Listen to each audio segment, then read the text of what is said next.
Hey everybody, Peter Zeihan here, coming to you from the Mosquito Western Traverse on Horseshoe Peak.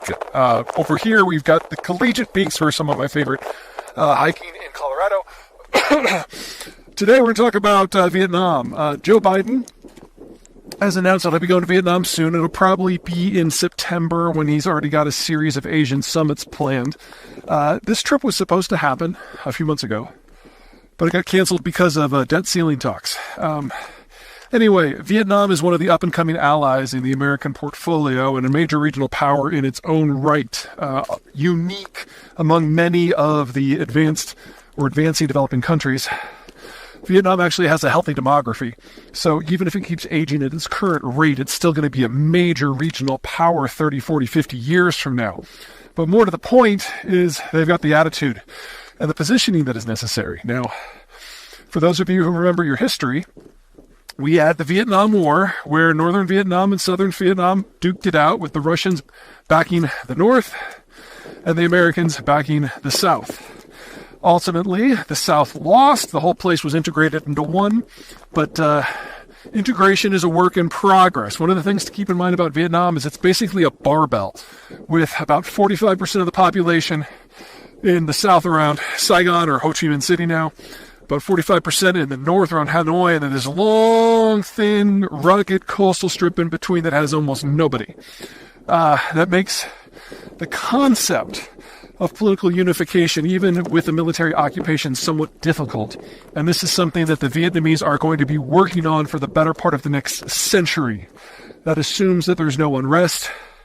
That assumes there's no additional civil war. Not that I think that either of those are on the horizon, but you can never guarantee it when you've got populations so separated. One thing all Vietnamese agree on is that the Chinese are awful.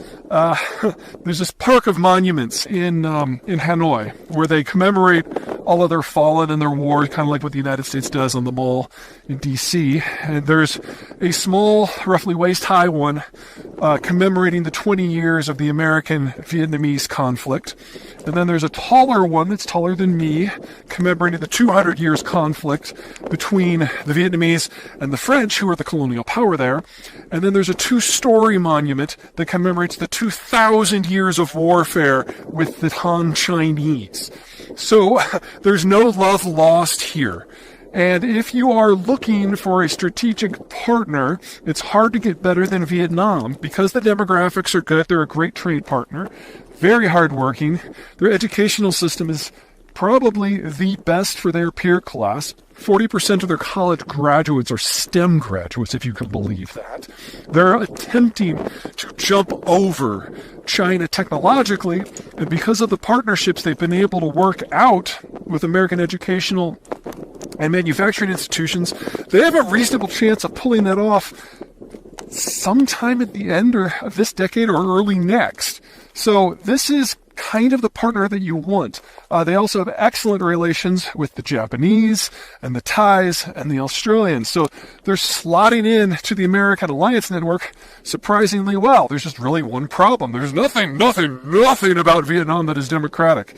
It's basically got a Chinese-style Politburo and top-down leadership from Hanoi.